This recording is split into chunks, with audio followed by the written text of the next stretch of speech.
Testing. Cool. Hello, everyone, and welcome to the last session before lunch. That being said, I think this is going to be a good one. So my name is Andrew Tom. I'm a senior data analyst at DBT Labs, also your MC for this session. The title is How Not to Be a Terrible Writer. So show of hands, who here has imposter syndrome or is less confident when it comes to their writing skills? Me too. I'm super excited for this talk, and it's my pleasure to introduce Justin Gage. Justin's thing is technical marketing. He currently runs developer marketing at Amplify Partners, a seed stage investor in technical tools. Before that, he was an early growth hire at Retool, a data scientist at DigitalOcean, and a good old blog writer at Algorithmia. And before that, he got a BS in data science from NYU. Quick housekeeping before we begin. All chat, conversation, and Q&A will happen in the Slack channel, Coalesce How Not to Be, channel of DBT. This allows us to connect with all the folks both in the room and remotely. If you haven't already joined our Slack, please join community.getdbt.com. And afterwards, after the session is over, please continue to post your questions in the chat channel. Justin will get to it when he has time towards the end. So without further ado, it's my pleasure to introduce Justin to the stage.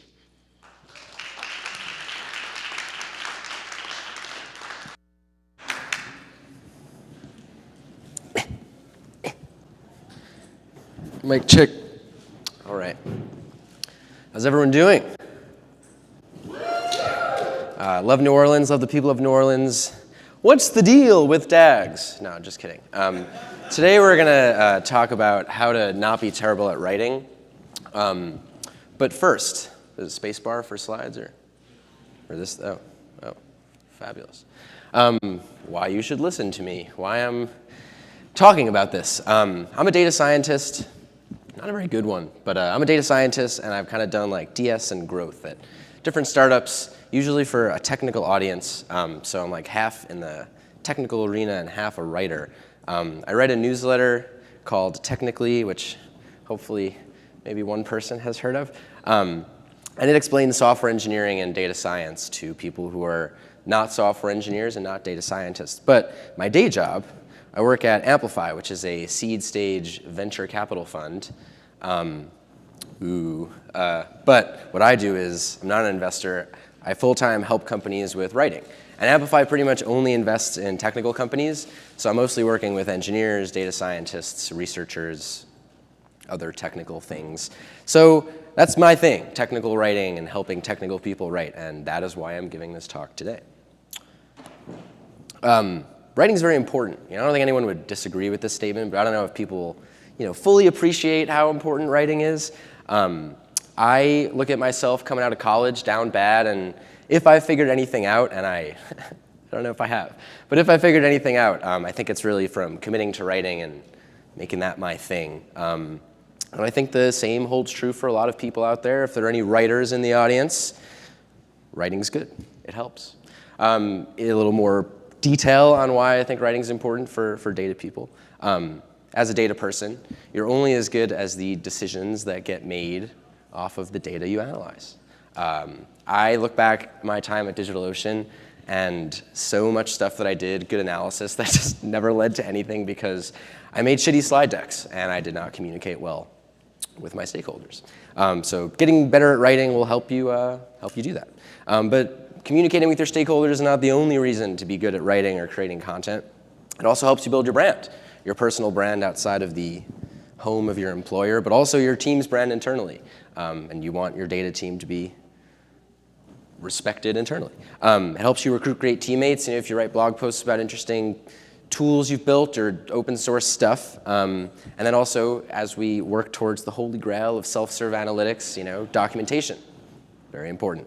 So lots of reasons why I think as a data scientist, an analyst, a data person, people of data, it's good to write. But writing's really hard. That's really the main reason that most of us don't write. It's just like a whole multi-step set of things that has always held me back from writing. What do I even write about? Like, what do people want to hear? What are topics? I don't know. And even if you figure out a topic to write about, It's not your full-time job. You've got stuff to do, queries to write, dashboards to build. And if you have like a dashboard that's broken, which was 80% of my time at DO, you're not going to take time away from your important job to write a blog post. And even if you do know what you want to write about and you have the time to do so, then what? How do you write? What is good writing? What's bad writing? How long should it be? How do I write a post? So there's just like a lot of hurdles, right? One of the funny things about writing, I call it the conversational formal paradox. Admittedly, not the most pithy description, but basically, the way I'm speaking to you now, hopefully, the way that you would explain a concept to your friend, it's kind of energetic, casual, and just like down to earth. I think that's how people like to be taught. That's how people like to consume information. But for some reason, you put pen to paper or fingers to keyboard or whatever, you sound really buttoned up, really tight, And it's really strange. And I think a lot of people don't like the writer that looks back at them from the colloquial mirror paper. I'm not very articulate today.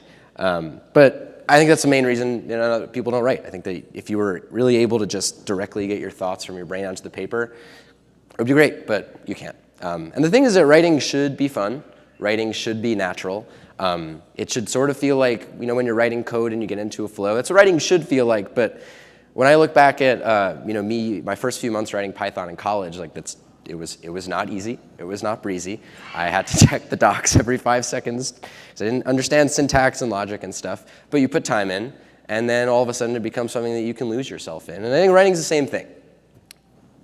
But it's also very mood dependent because I guess writing's sort of a science, but it's also really an art.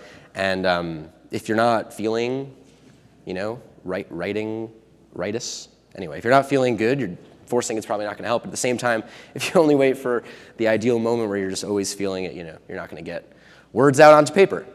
So writing should feel natural and fun, but it just doesn't. And that is a summary of why I think all of this is hard. But if you are going to write, and I do recommend it, I have a 5-step secret recipe with some spices for how to write good and make other good content too. I'll run through these really quickly and then we'll just go down one by one. So first, being intentional about your audience and goal. I think that a good post can basically only be made for a specific type of person, and you want to aim to get them to feel a specific thing. If you say that in advance, you write it down, you're going to have a much better time. Number 2 is telling a story. Everyone says this, but we'll get into a little bit about what a story means and why. Number 3, organize a post well. Be intentional about what assumptions you're making about what people know and don't know. 4, use visual cues. Bullet points, diagrams, lists, bold, italic. All those things convey emotion, break stuff up visually. And number 5 is choose the right amount of detail. Good posts cover exactly what your reader needs to know and no more. And you may be looking at these 5 things and you're like, Justin, this is like my marketing class in college. You're telling me stuff that I already know. This is all obvious. That may be true, but hopefully as we go through them, I'll get some more specific bullet points down and I won't look so bad. So number 1, being intentional about your audience and your goal. I am of the opinion that a piece of content can really only be effective for one person or one type of person. You can't speak to multiple people at once. I am making the assumption that most people in the audience here are in the data world. If this talk was for marketers or if this talk was for babies, it would be different. So if you're writing something for a CFO, thanks Claire. If you're writing something for a CFO, it's probably not going to be interesting to someone who's a VP of product. And if you're writing something for a data scientist, it's probably not going to be interesting to a marketer. Now, if you're writing about how to unclog your toilet, it might be interesting for both a data scientist and a marketer. But in that context, they're not data scientists or marketers. They're just people who want to unclog their toilets. So at the top of every post, I put 2 things. Number 1, who is the audience? And number 2, what do I want them to think or feel, their thoughts or feelings, after reading this? So I have an example on the right, a tutorial that I wrote about PyMC3. Audience is specific. Data science teams considering whether PyMC3 fits their use case. Great. Now, thoughts and feelings, paraphrasing here, but I now understand PyMC3's strengths and weaknesses and can talk more intelligently about whether it makes sense for this project. I think the audience one's pretty straightforward. It's easy to think about who you're writing for, but the thoughts and feelings is maybe a little bit more qualitative. There's a lot of different takeaways you might want someone to have when they're reading something that you write. If you're writing a tutorial, you want them to think, hey, that helped me accomplish my task. If you are writing like a piece of thought leadership, if you're doing a Ben post, the takeaway that you want someone to have is like, I'm smart. And if you're writing a product marketing post, maybe you want them to think, hey, that's a product I want to try. So I like to write this stuff down because then my editors, not that I have editors, but people who are editing your posts, can just know what they're looking for. That's number one. Spice number one. Spice number two, telling a story with your writing. This also to me kind of sounds like, okay, yeah, great, tell a story, but what does that mean? I think any type of content you're doing, the human brain likes to think about things in terms of linear progressions of facts. If I'm just listing a bunch of random stuff, this is a fact, that's a fact, this is a fact. I don't think the brain likes that or perceives that as interesting or remembers that. But if you tell a story, they do remember that. So what I like to do is the video game method. As you can see, I like to coin things, but I'm not very good at naming. So the basic idea is any demo I'm doing or blog post, I like to say something at the beginning like, imagine you're an engineer at Amazon and you have to build a tool for your customer support team to edit order data. Or imagine you're a data scientist at Webflow and you want to see what whatever's on the Epo homepage. So that's the video game character. And then everything that you do in the tutorial fits into the video game character's journey along the video game world. So I always bring everything back to that character, and that can take an otherwise random assortment of facts and put them in like an organization that the human brain can enjoy. That's number two, tell a story. Number three, use visual cues to break things up. This is not a great example of using visual cues to break things up, this slide, but most of the stuff I write, most of the stuff I edit will come in as 8, 10, 12, 15 paragraphs of block text without headers, without lists. No one wants to read that. I don't think anyone wants to write that either. So you want to break up all the stuff that you're writing, almost like over the top. A few ways that I do that. Number one, I use ordered, or I don't know why I wrote ordered. I use lists, bullet points, etc. If you have a sentence that starts with first, that should be a bullet point. If you have a series of things listed in one sentence with commas in between them, those should be bullet points. Bullet points will make it easier to read, and also, very importantly, create visual diversity in the blog post, which I think aesthetically is really important in those walls of text. I use a lot of diagrams and memes. They're not good memes, but and I also use a lot of section headers. I think a lot of people will use an H1 or H2, but I go deep, H3, 4, 5, 10, 12, just get in there. I don't like to leave more than 2 or 3 paragraphs without some visual element in between. And then I use a lot of bold and italics. Bold so my audience knows that I'm yelling, and italics so they know that I'm going like this. So lots of visual cues. I have an example here from a post I wrote for Retool a few years ago about isolation levels and locking in relational databases. I'm very technical. And on the left is how the post appears on the web. It's got an H2 up top and then a bunch of 3s or 4s. There's only one paragraph in each of these sections, but the header on top will just tell you exactly what the paragraph's going to talk about. And on the right is the exact same content. So if you read the stuff on the right, you're getting the same information. There's no new information on the left. But I think the reading experience, the reader experience on the left is a lot better than on the right. And you can read through this and say, oh, I already know what lock attention is. I don't have to worry about that. Or I don't know what long-term blocking is. Let me read this paragraph a little more closely. So using visual cues to break things up. Some spice. What are we at? 4? Number 4, yeah. Number 4, organization. Again, no one's going to say, oh, I don't need to organize my post. This is an obvious, yes, obviously your blog post should be organized. But what does organization mean? 2 things, structure and assumptions. Structure and assumptions. Structure is basically how you order your post. And structure is not necessarily legible, aside from section headers. How you decide to organize things when you introduce information or other information is much more of an implied thing. But I think anyone here who has read a technical blog post and gets to the end and has that weird feeling like I didn't accomplish something in particular or there were weird logical jumps. So thinking about organization is really important. And then what assumptions are you making about your audience's level of expertise? This is such a pain when you're writing technical blog posts, and you have to assume, okay, well, they know Python, but do they know PyMC3? And if they know PyMC3, which of the APIs are they familiar with? And what level of expertise can I assume? I think all pedagogy assumes expertise. Wow, that sounds really, really official. Whenever you're teaching anyone anything, you're kind of assuming that they know something. And you want to be intentional about what those assumptions are. Also, if you write a blog post where you're just explaining everything, like here's how to install Python, and et cetera, and for a lot of people in the room, that would be annoying. And you'd probably think, well, this blog post probably isn't meant for me if you're explaining that. So that signaling is important. So I do a few things. I always build an outline in advance. Why not? And I create really, really clear section headers. The section, the diagram, I don't know what you would call it, on the right here is from a post I wrote for PlanetScale about database indexes. And I've just pulled out the section headers. This was a 1,500-word post, so there's like words in there, you know. But I think you can kind of get a really decent idea of what the post is going to talk about just from these section headers. I actually, when I created the outline, I made these before I actually wrote any of the content.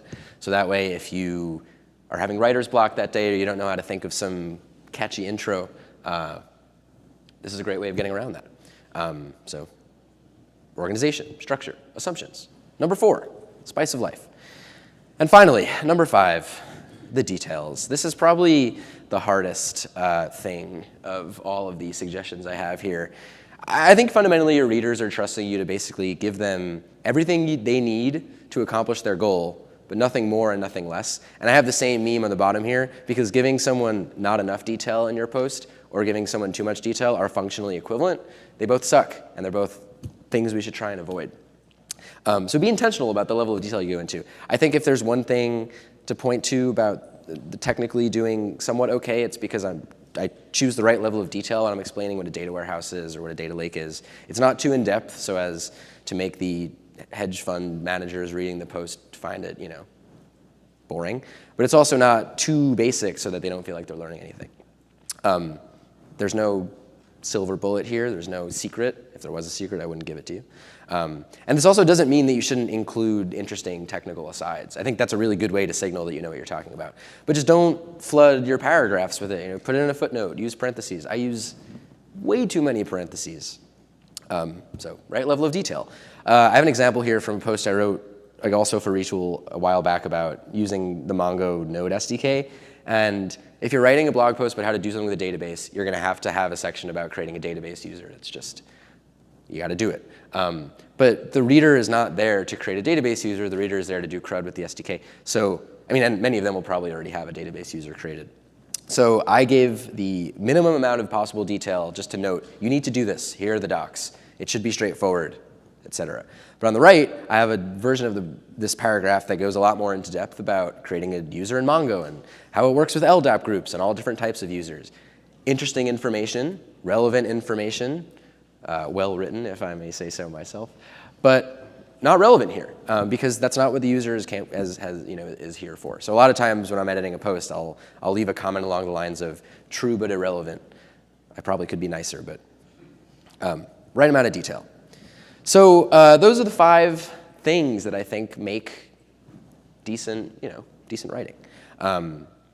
But you may be thinking, okay, Justin, got your recipe over here, but how do I start? And I have another 5-step process. I guess I really like 5. For emerging from your wordless cave. So these are things that worked for me when I was getting started with writing. Number 1, write one thing. You can start small. Tweets. Tweets are writing, you know. You don't have to be daunted by like, I want to write my first blog post, but I need to put a 2,000-word post out there. It needs to have custom graphics, and it needs to be unique. Like, none of those things are true.